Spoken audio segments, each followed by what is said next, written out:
Hungund sports and culture association ಅಡಿಯಲ್ಲಿ ಇವತ್ತು ನಾವು IPL ಸೀಸನ್ 8ರ ಒಂದು ಉದ್ಘಾಟನೆ ಮಾಡುವಂಥ ಸಂದರ್ಭದಲ್ಲಿ ಇವತ್ತು ಈ ಕ್ಷೇತ್ರದ ಒಡೆಯನಾದಂಥ ನಮ್ಮ ಕೂಡಲ ಸಂಗಮನಾಥನ ಒಂದು ಪವಿತ್ರವಾದ ಕ್ಷೇತ್ರಕ್ಕೆ ಬಂದು ನಮ್ಮ ನಾಡಿನ ಚಲನಚಿತ್ರ ನಟರಾದಂಥ ಆತ್ಮೀಯರಾದಂಥ ಡಾಲಿ ಧನಂಜಯ ಅವರು ಮತ್ತು ನಮ್ಮ ಇದೀಗ ತಾನೇ ತಮ್ಮನ್ನು ಭೇಟಿಯಾಗಿ ಮಾತನಾಡಿರುವಂಥ ನಮ್ಮ ಕಾಂತಾರ ನಾಯಕ ನಟಿಯಾದಂಥ ಸಪ್ತಮಿ ಗೌಡ ಅವರು ಮತ್ತು ರಾಗಿಣಿಯವರು ಎಲ್ಲರೂ ಸೇರಿಕೊಂಡು ಇವತ್ತು ಕೂಡಲ ಸಂಗಮನಾಥನ ದರ್ಶನವನ್ನು ಪಡೆದು ಅನ್ನ ಬಸವಣ್ಣನವರ ಐಕ್ಯ ಮಂಟಪದ ಒಂದು ದರ್ಶನವನ್ನು ಪಡೆದು ಏನೊಂದು ಪ್ರತಿ ವರ್ಷ ನಾವು ಕ್ರೀಡಾ ಜ್ಯೋತಿಯನ್ನು ಅದು ಕೂಡಲ ಸಂಗಮನಾಥನ ಒಂದು ಸನ್ನಿಧಿ ಅಂತಲೇ ನಾವು ಆ ಕ್ರೀಡಾ ಜ್ಯೋತಿಯನ್ನು ತೆಗೆದುಕೊಂಡು ಹುನಗುಂದ ಮಾರ್ಗವಾಗಿ ಇಳಕಲ್ಲಿಗೆ ಹೋಗಿ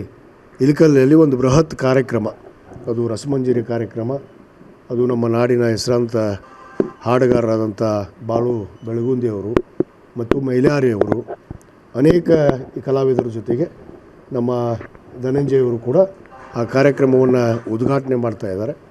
ತದನಂತರ ಅಲ್ಲಿ ರಸಮಂಜರಿ ಕಾರ್ಯಕ್ರಮ ಮತ್ತು ನಮ್ಮ ಟ್ರೋಫೀಸ್ ಏನು ವಿಶೇಷವಾಗಿ ಇವತ್ತಿನ IPL ಸೀಸನ್ 8ರ ಒಂದು ಟ್ರೋಫಿ ಅನಾವರಣ ಕೂಡ ನಾವು ಮಾಡ್ತೀವಿ. ಅದ್ರ ಜೊತೆಗೆ ಒಂದು ರಸಮಂಜರಿಯ ಕಾರ್ಯಕ್ರಮ ಈ ರೀತಿ ಪ್ರತಿ ವರ್ಷ ನಡ್ಕೊಂಡು ಬಂದಿದ್ದು 35 ದಿನಗಳ ಕಾಲ ಈ ಪಂದ್ಯಾವಳಿ ನಡೀತವೆ. ಸುಮಾರು 14 ತಂಡ, 14 ಮಾಲೀಕರು ಮತ್ತು ಸುಮಾರು 300ಕ್ಕೂ ಹೆಚ್ಚು ಜನ ಏನು ಕ್ರೀಡಾಪಟುಗಳು. ಅದು ವಿಶೇಷವಾಗಿ ಹುನಗುಂದ ಮತಕ್ಷೇತ್ರದ ಅದು ಗ್ರಾಮೀಣ ಮಟ್ಟದ ಕ್ರೀಡೆಗಳಿಗೆ ಆದ್ಯತೆಯನ್ನು ಕೊಡುವಂಥದ್ದು. ಯಾಕಂದರೆ ಇದು ಮೊದಲಿಂದ ನಡ್ಕೊಂಡು ಬಂದಂಥ ಒಂದು ಪದ್ಧತಿ. ಗ್ರಾಮೀಣ ಮಟ್ಟದ ಕ್ರೀಡಾಪಟುಗಳಿಗೆ ಇವತ್ತು ನಾವು ಪ್ರೋತ್ಸಾಹವನ್ನು ನೀಡಬೇಕು ಅನ್ನೋದೇ ನಮ್ಮ ಹುನಗುಂದ ಸ್ಪೋರ್ಟ್ಸ್ ಆ್ಯಂಡ್ ಕಲ್ಚರ್ ಅಸೋಸಿಯೇಷನ್ನ ಒಂದು ಮೂಲ ಉದ್ದೇಶ. ಯಾಕಂದರೆ ಈ ಹಿಂದೆ ನಾವು KPL ಆಡಿಸಿದ್ದೀವಿ. ಕೆಲವರು ಜನ ನಮ್ಮ KPL ಆಡಿದವರು ಇವತ್ತು IPL ಇದ್ದಾರೆ. ಅನೇಕ ಜನ ನಮ್ಮ ಭರತ್ ಚಿಪ್ಲಿ ಆಗಿರ್ಬೋದು, ಅನೇಕ ಜನ ಇವತ್ತು ನಮ್ಮ KPL ಆಡಿದಂಥವ್ರು. ನಮ್ಮ ಬಿಜಾಪುರ ಬುಲ್ಸ್ ಅಂತೇಳಿ ನಾವು KPLನ್ನು ಕೂಡ ಹಿಂದೆ ನಾವು ರಾಜ್ಯ ಮಟ್ಟದಲ್ಲಿ ಆಡಿಸಿದ್ವಿ. ಅದೇ ರೀತಿ ಅದೇ ಮಾದರಿಯಲ್ಲಿ ಒಂದು IPL ಮಾದರಿಯಲ್ಲಿ ಎಲ್ಲ ಸುವ್ಯವಸ್ಥೆಯೊಂದಿಗೆ ನಮ್ಮ ಕ್ರೀಡಾಪಟುಗಳಿಗೆ ಅನುಕೂಲ ಆಗಬೇಕು ಅನ್ನೋ ಉದ್ದೇಶದಿಂದ ಇವತ್ತು ನಾವು ನಡೆಸ್ಕೊಂಡು ಬರ್ತಾಯಿದ್ವಿ. ಇದು ಮುಂದುವರ್ಕೊಂಡು ಹೋಗುತ್ತೆ. ಇವತ್ತು 8ನೇ ಸೀಸನನ್ನು ಭಾಳ ಸಂತೋಷದಿಂದ ನಮ್ಮ ಇಬ್ಬರು ಖ್ಯಾತ 3 ಜನ ನಮ್ಮ ಕರ್ನಾಟಕ ರಾಜ್ಯದ ಚಲನಚಿತ್ರ ನಟರು ಬಂದು ಇವತ್ತು ಈ ಕಾರ್ಯಕ್ರಮವನ್ನು ಭಾಳ ಯಶಸ್ವಿಗೊಳಿಸಿದ್ದಾರೆ. ಅವರಿಗೂ ಕೂಡ ತಮ್ಮ ಮುಖಾಂತರ ಅಭಿನಂದನೆ ಸಲ್ಲಿಸಿ ನಾಡಿನ ಅವರೆಲ್ಲ ಏನು ಅಭಿಮಾನಿ ಬಳಗಕ್ಕೆ ಅವರು ಕೂಡ ಬರ್ತಾಯಿದ್ದಾರೆ. ಭಾಳಷ್ಟು ಜನ ಇವತ್ತು ಸಾಯಂಕಾಲ ಒಂದು ಅದ್ಧೂರಿಯಾದ ಒಂದು ಕಾರ್ಯಕ್ರಮ ಆಗುತ್ತೆ. ಆ ಕಾರ್ಯಕ್ರಮದಲ್ಲಿ ಎಲ್ಲರೂ ಬಂದು ಭಾಗವಹಿಸಿ ಈ ಕಾರ್ಯಕ್ರಮವನ್ನು ಯಶಸ್ವಿಗೊಳಿಸಬೇಕು ಅಂತೇಳಿ ನಾನು ಮತ್ತೊಮ್ಮೆ ವಿನಂತಿ ಮಾಡ್ಕೋತೀನಿ. ಇದನ್ನು ಆನ್ಲೈನ್ ಮುಖಾಂತರ ಕೂಡ ನಾವು ಲೈವ್ ಟೆಲಿಕಾಸ್ಟನ್ನು ಮಾಡ್ತಾಯಿದ್ದೀವಿ. ಈ ಸಾರಿ ಅದನ್ನು ಲೈವ್ ಟೆಲಿಕಾಸ್ಟು ಮತ್ತು ವಿಶೇಷವಾದಂಥ ಅಲ್ಲಿ ಏನು ಈಗ ನಾವು IPL ನೋಡ್ತೀವಿ, ರನ್ಔಟ್ ಆದರೆ, ನೋ ಬಾಲ್ ಆದರೆ ಇವತ್ತು ರಿಪ್ಲೈ ಕೂಡ ಕೊಡುವಂಥ ವ್ಯವಸ್ಥೆಯನ್ನು ಕೂಡ ಮಾಡಿದ್ದೀವಿ. ಆ ಗ್ರೌಂಡಲ್ಲಿ ವಿಶೇಷ LED ಅಳವಡಿಸಿದ್ದೀವಿ ಜನರಿಗೆ ವೀಕ್ಷಣೆ ಮಾಡೋದಕ್ಕೆ. ಮತ್ತು ಅಲ್ಲಿ ಏನೇ ನಿರ್ಣಾಯಕರು ಇವತ್ತು ನಮ್ಮ ಕರ್ನಾಟಕ ಕ್ರಿಕೆಟ್ ಏನು ಟೆನ್ನಿಸ್ ಬಾಲ್ ಅಸೋಸಿಯೇಷನ್ ಅಡಿಯಲ್ಲಿ ಈ ಒಂದು ಪಂದ್ಯಾವಳಿ ನಡೀತವೆ. ಯಾಕಂದರೆ ನಾನು ಉತ್ತರ ಕರ್ನಾಟಕದ ಅಧ್ಯಕ್ಷ ಇದ್ದೀನಿ. ನಾನು ಕರ್ನಾಟಕ ಟೆನ್ನಿಸ್ ಬಾಲ್ ಕ್ರಿಕೆಟ್ ಅಸೋಸಿಯೇಷನ್ನ ಒಂದು ಅಡಿಯಲ್ಲಿ ನಡೀತಾ ಅಲ್ಲಿಯೇ ನ್ಯಾಯ ನಿರ್ಣಾಯಕರು ಕೂಡ ಬರ್ತಾರೆ. ಅಂಪೈರ್ಸ್ ಎಲ್ಲ ಅವರೇ ಬಂದು ಇಲ್ಲಿ ಯಾವುದೇ ತಪ್ಪು ಆಗಬಾರ್ದು ಅಂತ, ಇಲ್ಲಿ ಲೋಕಲಲ್ಲಿ ಆಡಿಸಿದ್ರು ಅನ್ನೋದು ಭಾವನೆ ಬರಬಾರ್ದು ಅನ್ನೋದಕ್ಕೆ ಇದನ್ನು ಎಲ್ಲ ಸೌಕರ್ಯ ಹೊಂದಿಗೆ ವಿಶೇಷವಾಗಿ ನಾವು ಪ್ರತಿ ವರ್ಷ ಆಡಿಸ್ಕೊಂಡು ಬರ್ತಾಯಿದ್ವಿ. ಪ್ರಥಮ ಪ್ರೈಸ್ 2 ಲಕ್ಷ, ದ್ವಿತೀಯ ಬಹುಮಾನ 1 ಲಕ್ಷ, ತೃತೀಯ ಬಹುಮಾನ 50,000 ಈ ರೀತಿ ಈ ಒಂದು ಪ್ರೈಸ್. ಮತ್ತು ಅದರ ಜೊತೆಗೆ ಟ್ರೋಫಿ ಕೂಡ ಭಾಳ ವಿಶೇಷವಾಗಿದ್ದಾವೆ. ನಮ್ಮ ಟ್ರೋಫಿ ಬೆಂಗಳೂರಲ್ಲೇ ತಯಾರಾಗ್ತಾವೆ. ಯಾಕಂದರೆ ಅಲ್ಲೇ ವಿಶೇಷವಾಗಿ ಅದನ್ನ ಕಸ್ಟಮೈಸ್ ಮಾಡಿಸಿ ನಾವು ಟ್ರೋಫಿಯನ್ನು ಮಾಡಿಸಿದ್ವಿ.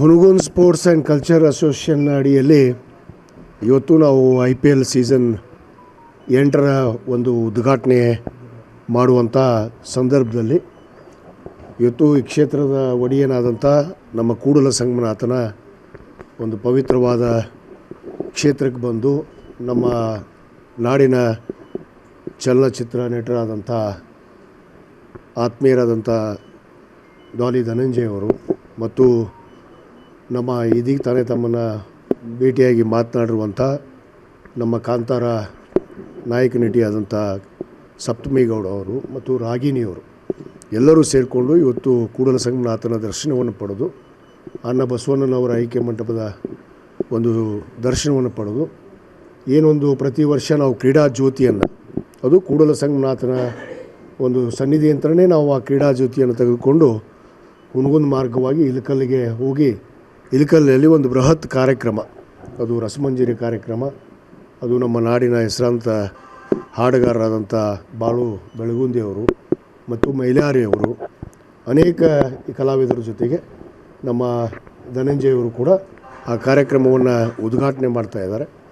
ತದನಂತರ ಅಲ್ಲಿ ರಸಮಂಜರಿ ಕಾರ್ಯಕ್ರಮ ಮತ್ತು ನಮ್ಮ ಟ್ರೋಫೀಸ್ ಏನು ವಿಶೇಷವಾಗಿ ಇವತ್ತಿನ IPL ಸೀಸನ್ 8ರ ಒಂದು ಟ್ರೋಫಿ ಅನಾವರಣ ಕೂಡ ನಾವು ಮಾಡ್ತೀವಿ ಇಲ್ಲಿ.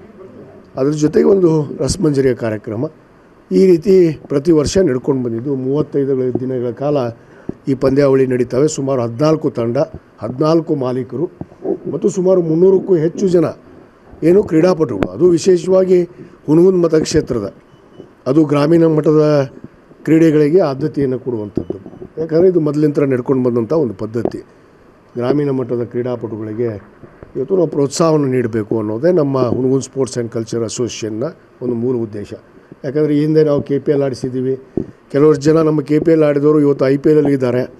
ಅನೇಕ ಜನ ನಮ್ಮ ಭರತ್ ಚಿಪ್ಲಿ ಆಗಿರ್ಬೋದು, ಅನೇಕ ಜನ ಇವತ್ತು ನಮ್ಮ KPL ಆಡಿದಂಥವ್ರು. ನಾವು ಬಿಜಾಪುರ ಬುಲ್ಸ್ ಅಂತೇಳಿ ನಾವು KPL ಕೂಡ ಹಿಂದೆ ನಾವು ರಾಜ್ಯ ಮಟ್ಟದಲ್ಲಿ ಆಡಿಸಿದ್ವಿ. ಅದೇ ರೀತಿ ಅದೇ ಮಾದರಿಯಲ್ಲಿ ಒಂದು IPL ಮಾದರಿಯಲ್ಲಿ ಎಲ್ಲ ಸುವ್ಯವಸ್ಥೆಯೊಂದಿಗೆ ನಮ್ಮ ಕ್ರೀಡಾಪಟುಗಳಿಗೆ ಅನುಕೂಲ ಆಗಬೇಕು ಅನ್ನೋ ಉದ್ದೇಶದಿಂದ ಇವತ್ತು ನಾವು ನಡೆಸ್ಕೊಂಡು ಬರ್ತಾಯಿದ್ವಿ. ಇದು ಮುಂದುವರ್ಕೊಂಡು ಹೋಗುತ್ತೆ. ಇವತ್ತು 8ನೇ ಸೀಸನನ್ನು ಭಾಳ ಸಂತೋಷದಿಂದ ನಮ್ಮ ಇಬ್ಬರು ಖ್ಯಾತ 3 ಜನ ನಮ್ಮ ಕರ್ನಾಟಕ ರಾಜ್ಯದ ಚಲನಚಿತ್ರ ನಟರು ಬಂದು ಇವತ್ತು ಈ ಕಾರ್ಯಕ್ರಮವನ್ನು ಭಾಳ ಯಶಸ್ವಿಗೊಳಿಸಿದ್ದಾರೆ.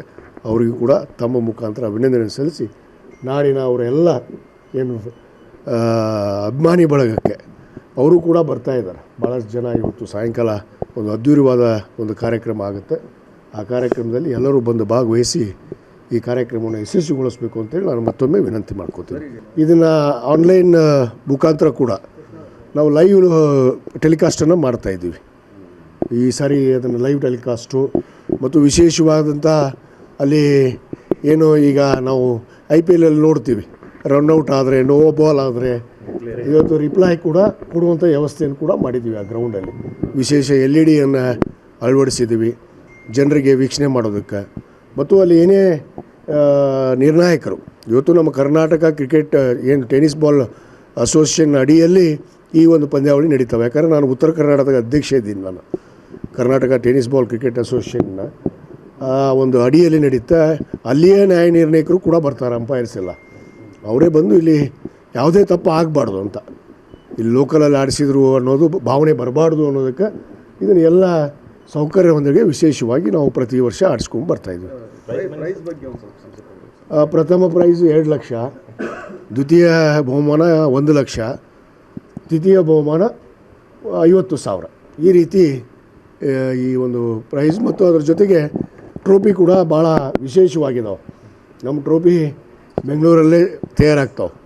ಯಾಕಂದರೆ ಅಲ್ಲೇ ವಿಶೇಷವಾಗಿ ಅದನ್ನ ಕಸ್ಟಮೈಸ್ ಮಾಡಿಸಿ ನಾವು ಟ್ರೋಫಿಯನ್ನು ಮಾಡಿಸಿದ್ವಿ.